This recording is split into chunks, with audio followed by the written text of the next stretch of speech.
احفظوا الوصفة دي للعيد. كل سنة وانتوا طيبين. كفتة الحاتي الطرية الجوسي اللي عمرها ما هتقع من على السيخ. جبت كيلو من اللحمة وفرمت عليه 250 جرام كمان من البوش مع اللية.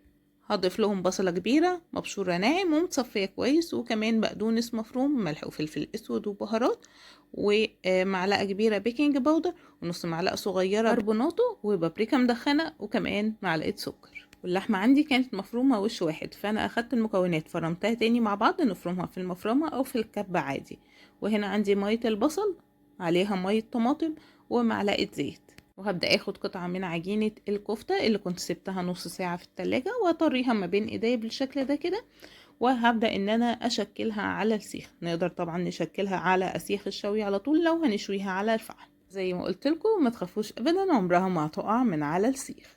هخلص الكمية كلها بنفس الطريقة وارصها في صاج مناسب، وهبدأ ان انا المعها بالسائل اللي عندنا وادخلها على فرن سخن جدا شغال من فوق ومن تحت. وحاطه الشبكة على الرف الاول من تحت، بتاخد من 10-15 دقيقة بالكتير قوي. ما تغضبوش عليها عشان ما تنشفش معاكم. ولو وصلتوا معايا لحد هنا ما تنسوش اللايك والاشتراك وتفعيل الجرس عشان يوصلكوا كل فيديوهاتي. اشوفكم الفيديو الجاي على خير.